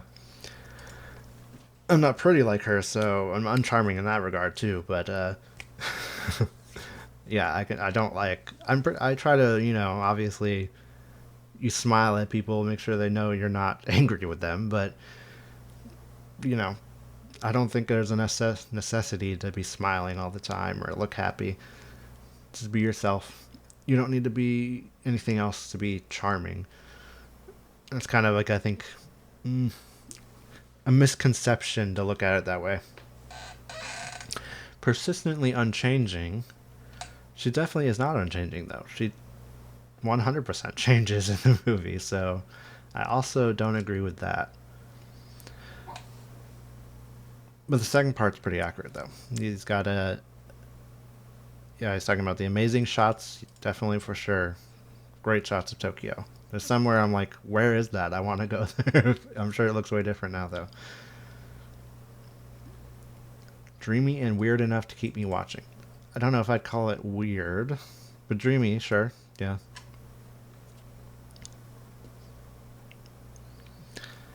I think even to be in a Japanese scholar festival. What does this mean? To be in a Japanese scholar festival. Oh, maybe school festival. Yeah, I definitely would like to see that in real life, just to see how it compares to how you see it in movies and shows all the time. Like I can't imagine it's actually like that, but maybe it is because it's so often depicted that way. There must be some truth to it. This person says it's really the 80s. Yes. I guess that's a negative for them. This person says, I've made an effort to get the hang of it because I love the aesthetics, the photography, the shots with the OST in the background, how the camera moves, the atmosphere it creates, and the cinematography in general. But between the plot that doesn't tell me anything and the soporific way of developing it, I'm not able to. The weak content ends up outweighing the outstanding form. Coming of age from those who are very lazy. Okay, what does soporific mean? If I'm saying that right. Soporific. Soporific. Tending to induce drowsiness or sleep. Okay. Rude. So it's a drowsy way of developing it. I disagree.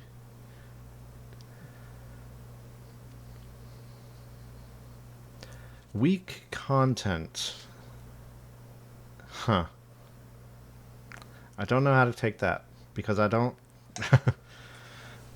I mean, is simplistic weak?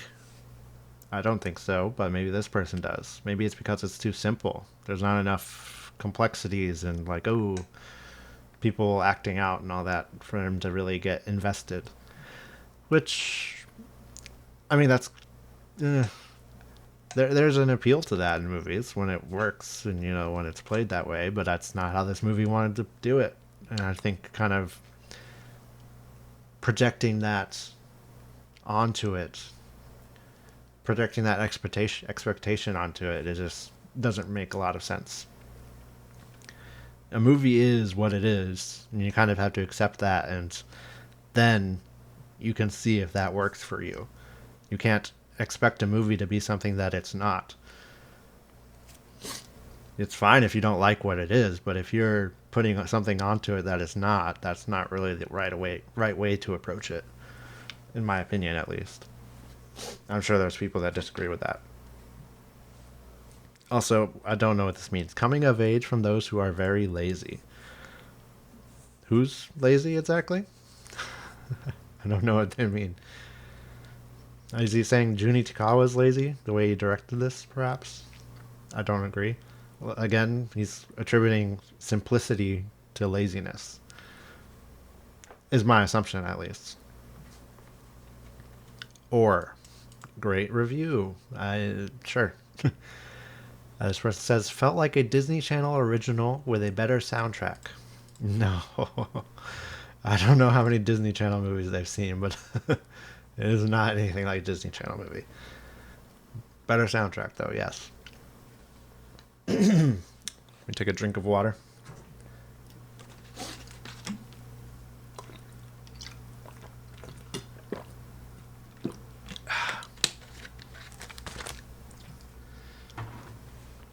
This is that review I just read, so skip that.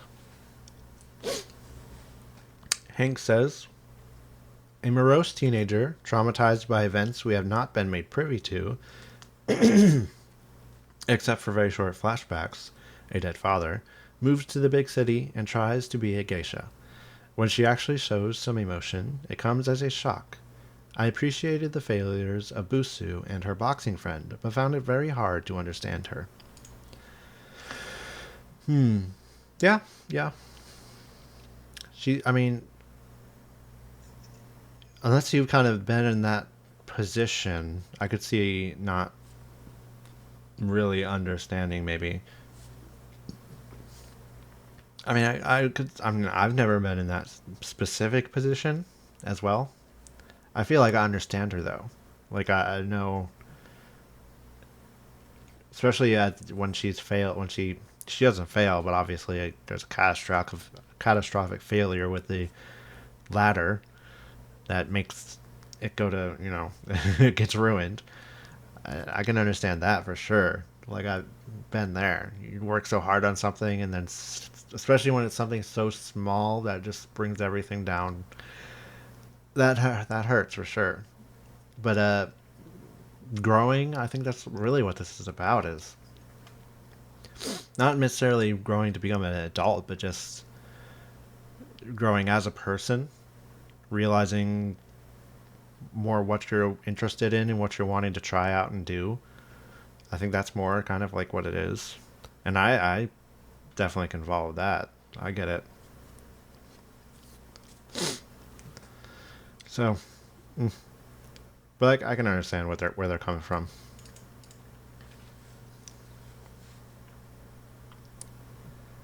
Let's see, film Bantha. Busu is a tender coming-of-age drama about a reserved young girl, Suzume, who relocates from the Japanese countryside to stay at her aunt's geisha house in Tokyo. The film traces her emotional catharsis as she tries to find her place in the world, while feeling like an outcast amongst her peers.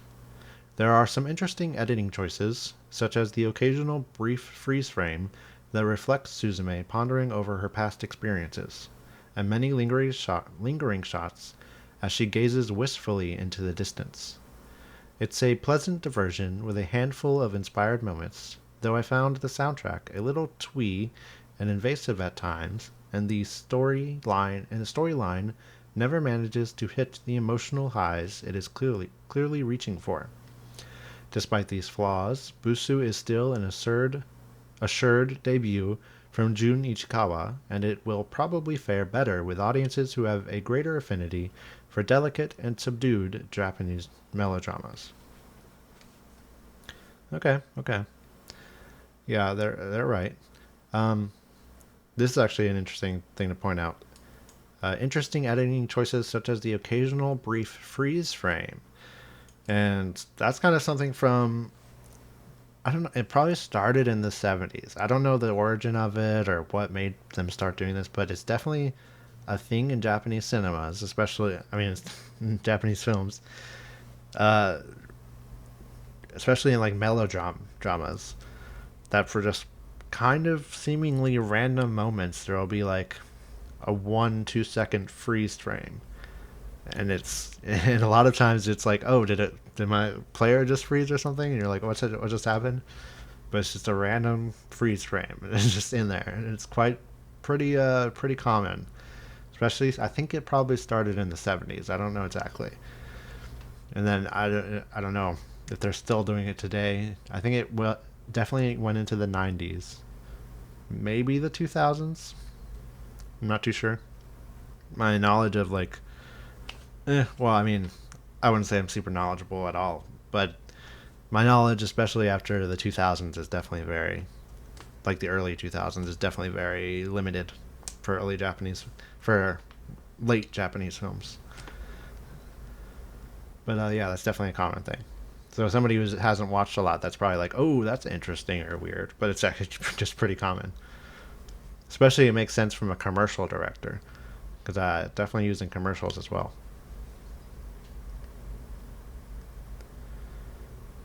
Pleasant diversion with a handful of inspired moments. Sounds kind of like a slight when you say it that way, but I don't disagree. Found the soundtrack a little twee and invasive. Now I don't know what they mean by twee. Let me look this. I know it. Like what's twee exactly? Twee. Define twee.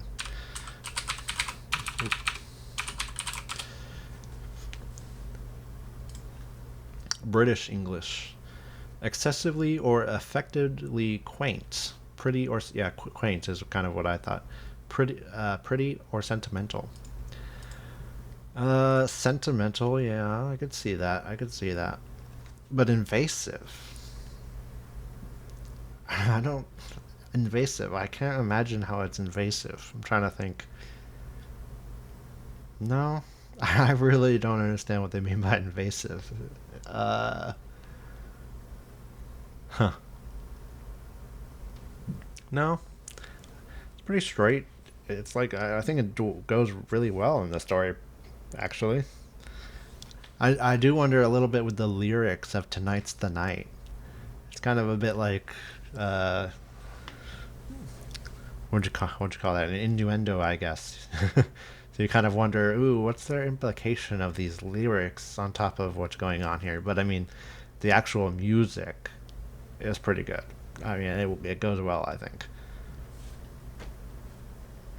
But I do agree, this definitely works better if you are into like delicate Japanese melodramas for sure. If you're like looking for something that's like high energy or something, this is not the movie for you.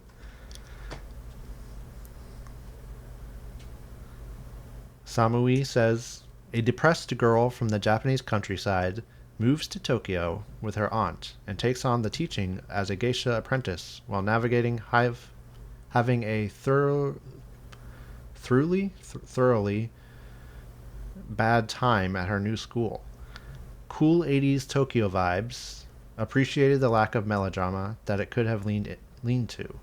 Just wish it did more with the characters and premise. Eh,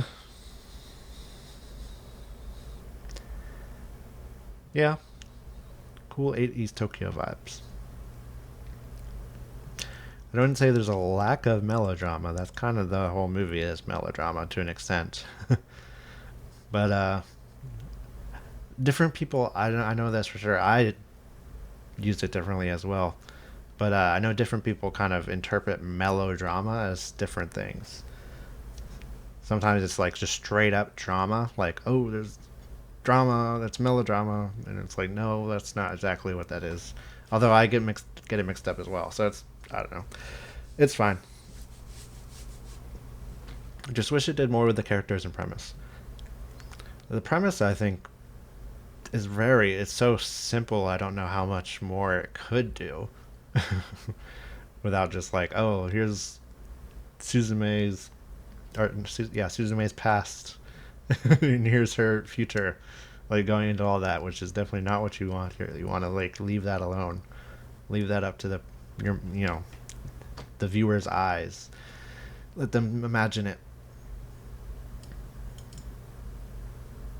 The characters, yeah, there's probably some characters that could be developed a bit more. Like you don't really understand, what's his name? It's all you. What is his name? I forget now.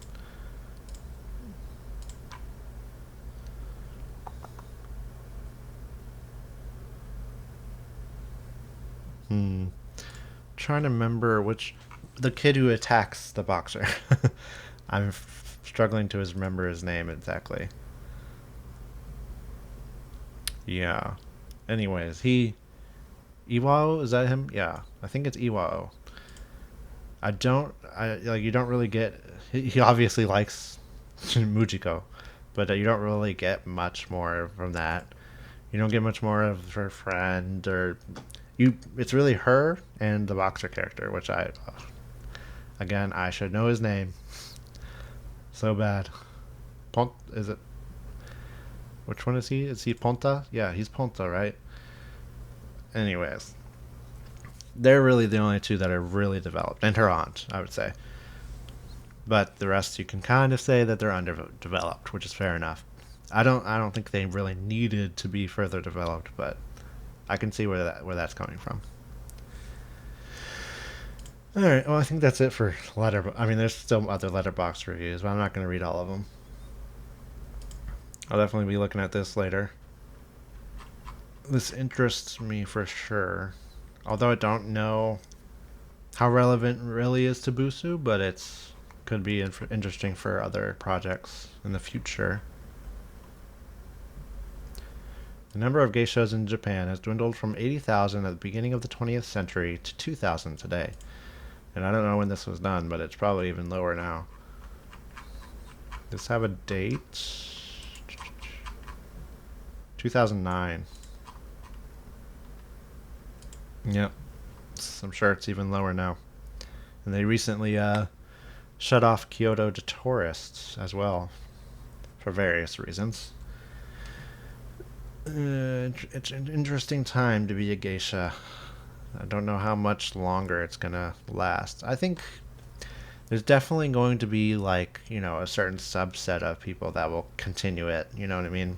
There's always going to be a small group that will keep it going for 200-300 years to come, maybe even longer. But I think for the vast majority of them, even more than already have, will go away, and it will become just like this really niche thing. But it's still a while ago. I think maybe like 50, yeah, 50 or so years. I think probably. But you never know. Maybe you'll have a resurgence of some sort. I don't really have much else planned for today with talking about Busu. I know I'm going to be going through on my own time and gathering some cast information and whatnot, like I did for the casts for the crew. Uh, but I don't really want to do that on stream. Yeah, I think that's probably about it. I think I'm going to wrap up then. Hope you guys enjoyed. Let me know how this worked out. I'm not too sure. Well, I guess I'll find out myself when I rewatch just to see how it looked. But let me know what you guys thought. I'll definitely do this again. All right, bye. Have a good day.